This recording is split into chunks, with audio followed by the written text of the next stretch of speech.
Nama Kapolda Jawa Tengah Irjen Pol Ahmad Lutfi menempati elektabilitas tertinggi dalam berbagai survei untuk pemilihan gubernur mendatang. Tak tanggung-tanggung, Kepala Kepolisian Daerah Jawa Tengah yang sudah menjabat selama 4 tahun lebih ini unggul dibandingkan nama-nama tenar seperti Ketua DPD Partai Gerindra Sudaryono, mantan Wakil Gubernur Jawa Tengah Taj Yassin Maimun, serta Bupati Kendal Diko Ganinduto. Sementara nama putra bungsu Presiden Joko Widodo, Kaisang Pangarep, belum menunjukkan elektabilitas yang signifikan. Padahal Kaisang sudah lama belusukan ke Jawa Tengah dan kota-kota lainnya untuk mempersiapkan maju dalam kontestasi pilkada serentak. Tapi partai politik dan koalisilah yang menentukan siapa yang akan diusung dan bisa memperoleh elektabilitas maksimal. Politik dinamis bisa saja membalikkan angka-angka yang sudah dirilis lembaga survei. Tinggal bagaimana calon bisa mendekati kekuasaan dan didukung penuh. Tim TV One mengabarkan.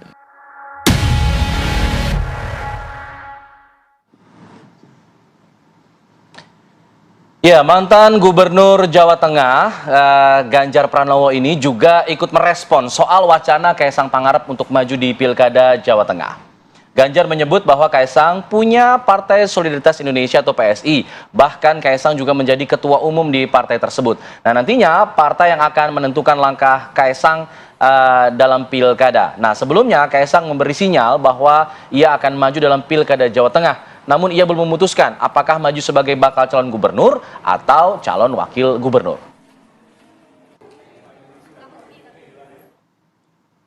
Kalau soal Kaisang Pak yang katanya akan maju di Pilkada Jateng, Pak, ada komentar? Ya, saya kira dia punya partai, dia ketua partai, pasti partainya yang akan menentukan. Oh. Pak, kalau Risiko kita rendah cuma ini segini.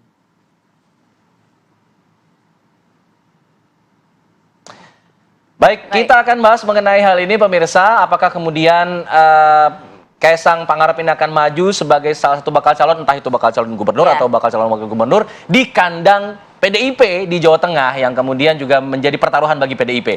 Nah, sudah hadir bersama kami dalam studio ada Bang Pangi Syarwi Caniago selaku analis politik dari Foxpol Research and Consulting. Selamat pagi Bang Pangi. Selamat pagi. Dan melalui sambungan Zoom kita sudah hadirkan ada dua narasumber, ada Mas Aryo Seno Bagaskoro, politikus PDIP, dan juga Mbak Sheryl Tanzil, politikus juru bicara dari PSI. Selamat pagi. Selamat pagi Mas Seno dan Mbak Sheryl. Selamat pagi. Ya, selamat pagi teman-teman semua. Baik, saya ingin ke Mbak Sheryl dulu. Mbak Sheryl, ini yang terbaru adalah Nasdem memberikan dukungannya untuk Kaisang Pangarep nih, untuk bisa maju di Jawa Tengah catatannya. Tapi masih ada catatan di situ adalah Kaisang ini disebut sebagai bibit probabilitasnya ada gitu untuk maju. Tapi belum jelas juga maju sebagai cagup atau cawagup. Sebenarnya seperti apa kemudian langkahnya dari PSI ini untuk Kaisang Pangarep?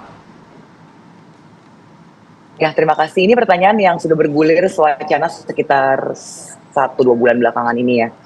Dan dari PSI hingga saat ini kami belum pernah menyatakan bahwa akan maju di daerah mana, sebagai apa, dan apakah memang akan ikut serta dalam kontestasi pilkada ketum kami.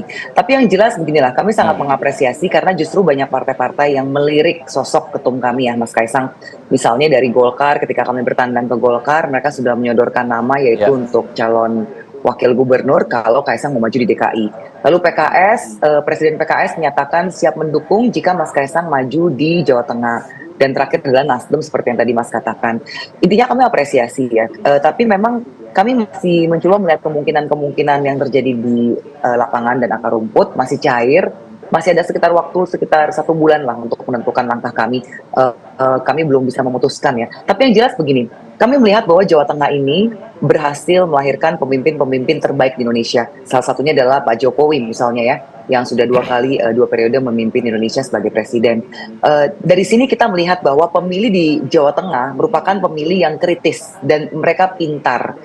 Jadi ketika survei Mas Kaisang di Jawa Tengah yang terakhir misalnya dari LSI menyatakan siapapun yang berpasangan dengan Mas Kaisang itu sangat tinggi probabilitas elektabilitasnya, kami sangat merasa terhormat ya sebagai sebuah partai muda dan juga ketum kami boleh dibilang adalah darah segar begitu untuk politik Indonesia. Ini menunjukkan bahwa memang masyarakat menginginkan hadirnya sosok game changer dan itu ada dalam sosok Mas Kaisang Pangarep.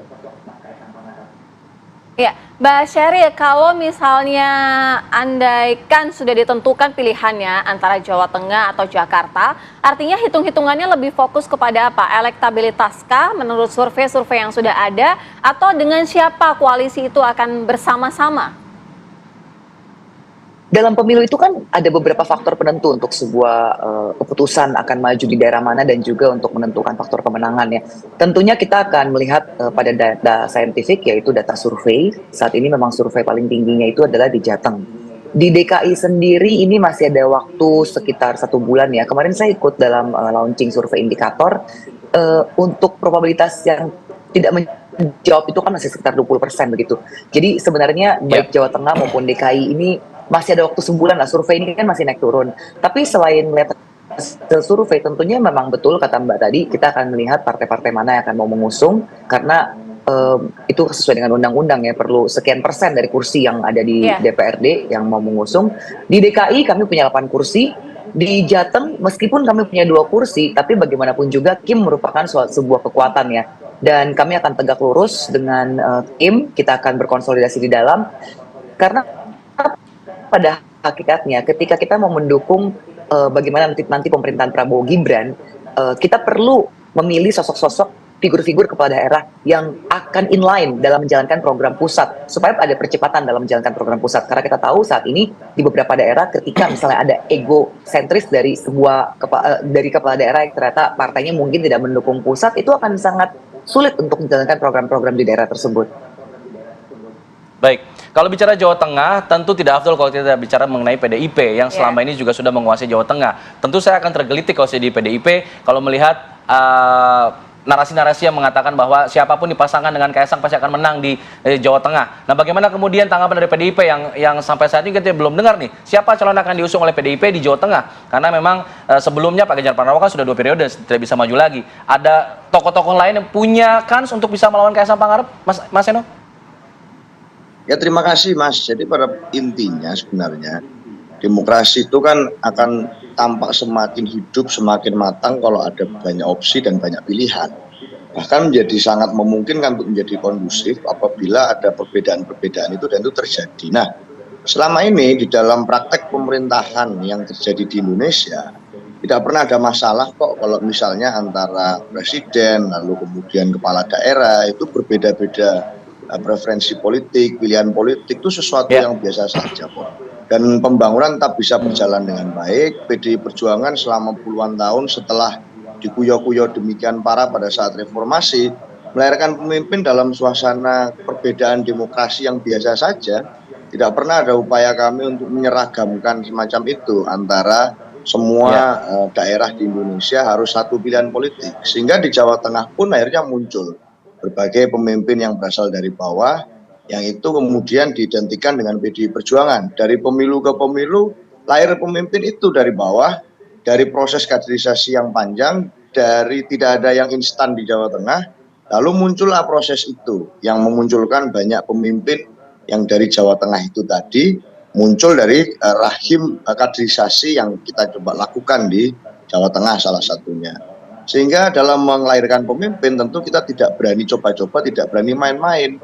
Ada satu pertanggungjawaban besar dari kami semua di sana, sehingga harus memprosesnya. Nama-nama yang muncul pun dari PDI Perjuangan hingga hari ini, baik secara internal maupun secara survei misalnya, adalah nama-nama yang sangat mumpuni dalam bidangnya masing-masing. Yang paling sering disebut hari ini kan misalnya ada Pak Andika Perkasa, yang ini sangat mumpuni di bidang militer, punya kemampuan untuk mengkonsolidasi kekuatan bicara tentang progresivitas, gitu. Anak-anak muda yang suka melihat cara kepemimpinan beliau pada saat menjadi Panglima TNI.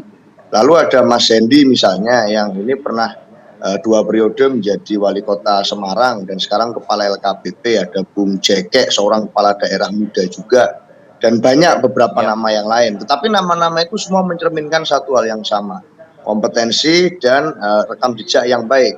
Sehingga nanti pada saat sudah mengerucut di satu nama, kami masih punya waktu untuk mematangkan aspirasi.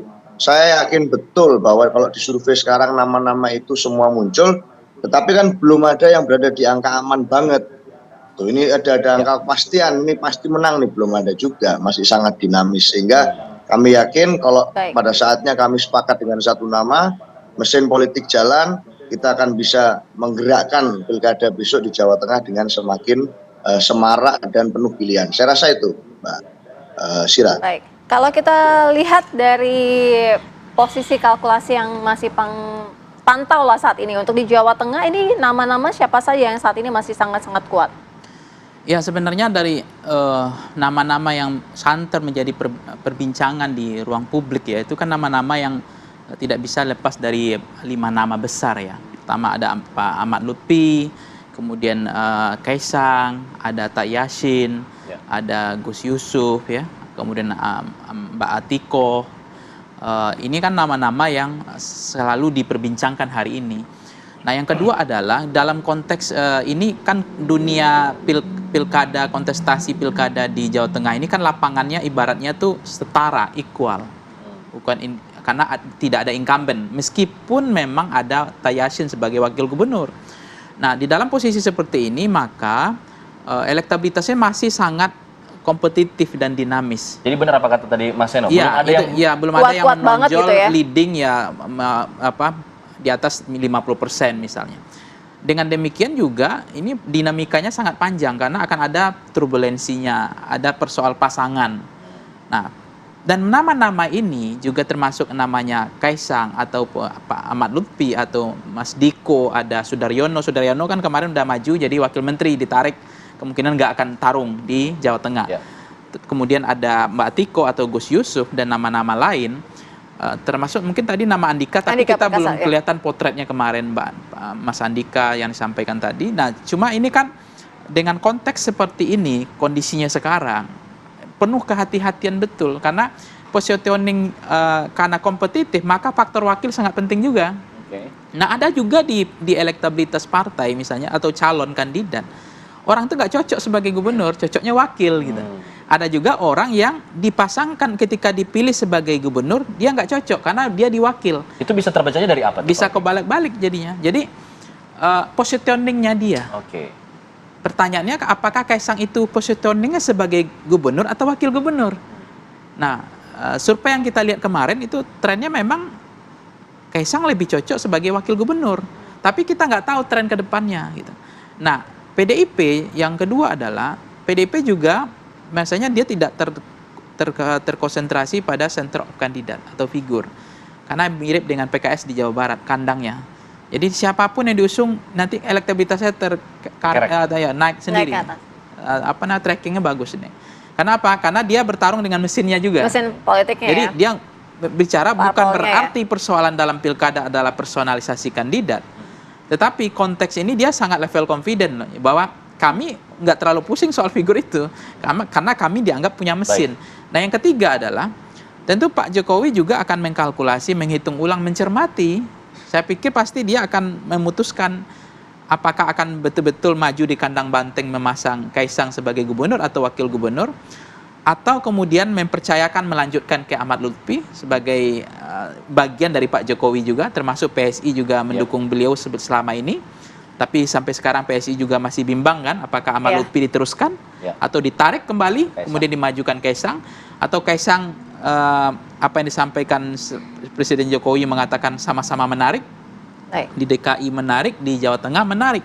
Tetapi persoalannya di Jawa Tengah tidak semudah itu juga karena akan berhadapan dengan PDIP.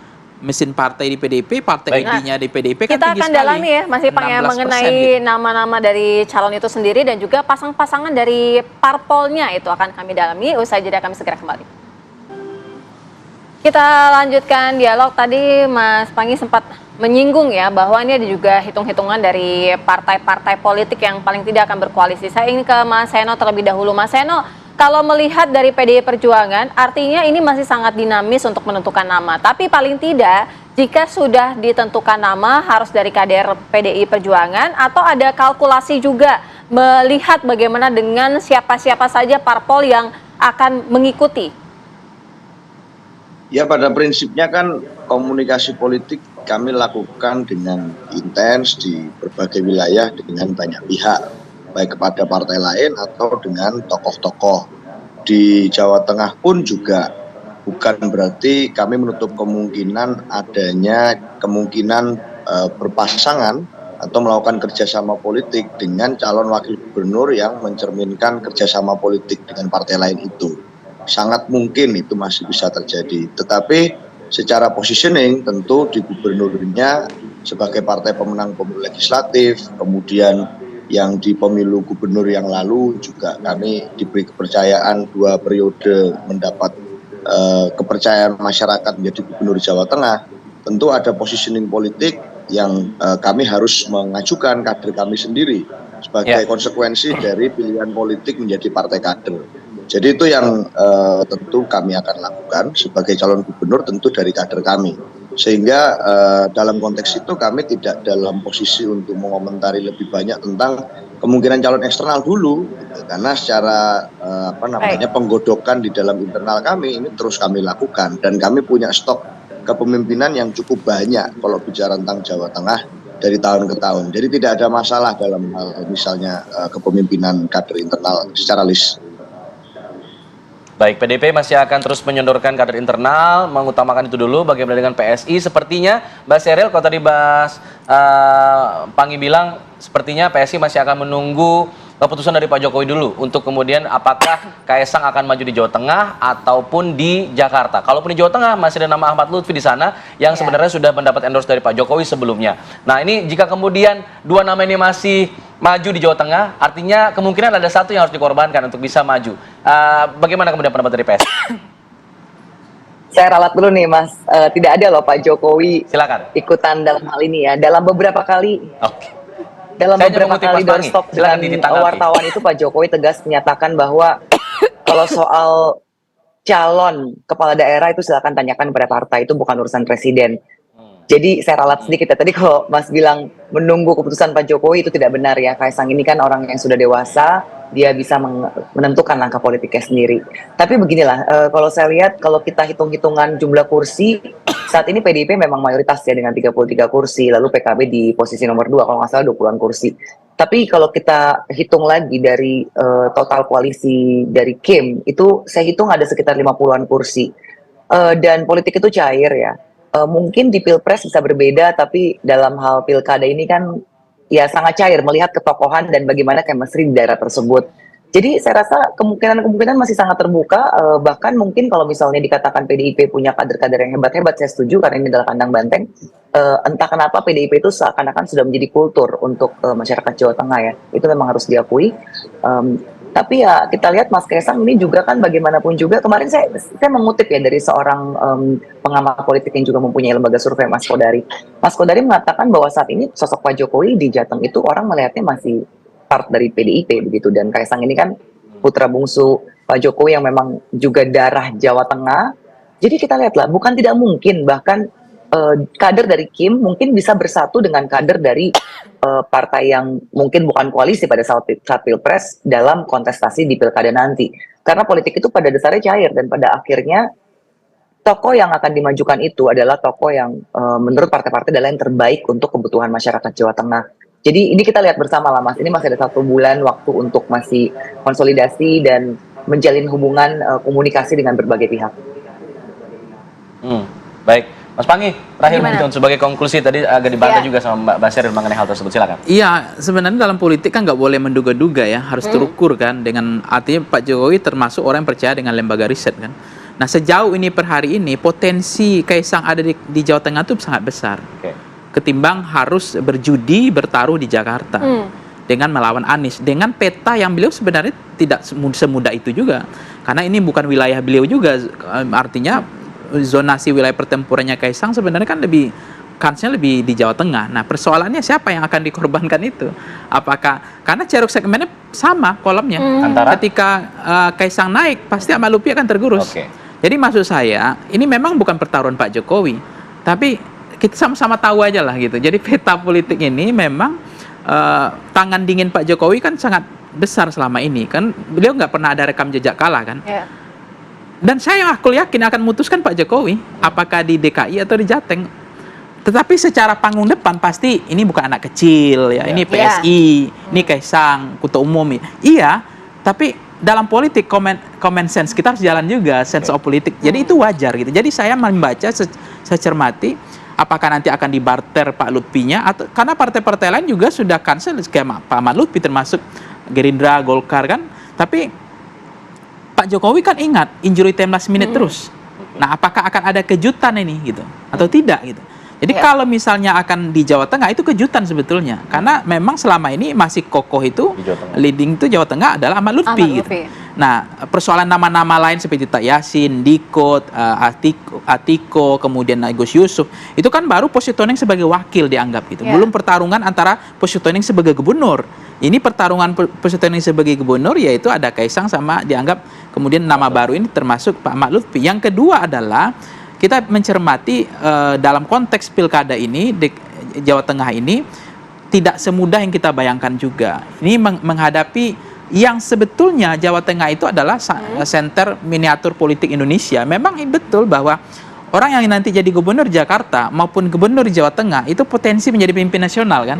Jadi semua orang ini tangan-tangan dingin, gitu ya, tangan dingin yang mengelolanya bukan ketua umum partai saja, DPP partai juga ngatur. Gitu.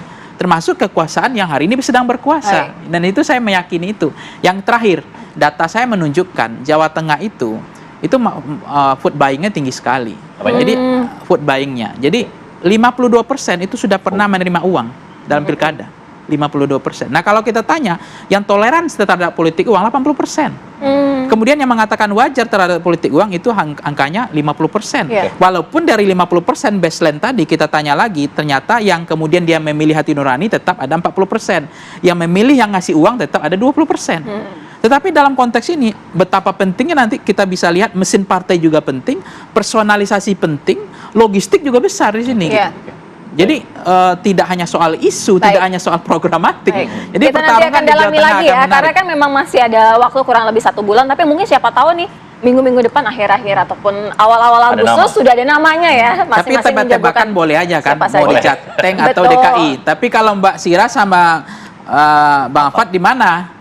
Kaisangnya mau di Jawa Tengah atau di DKI kan gitu. Kalau saya kansnya per hari ini itu masih Jawa Tengah. Baik, kita akan tunggu nanti bagaimana langkah masing-masing dari para partai politik ini untuk menentukan bagaimana tokoh-tokoh mereka untuk maju di pilkada nanti. Terima kasih semuanya, Bang Fahri terima kasih, Mbak Sheryl terima kasih, Mas Heru terima kasih.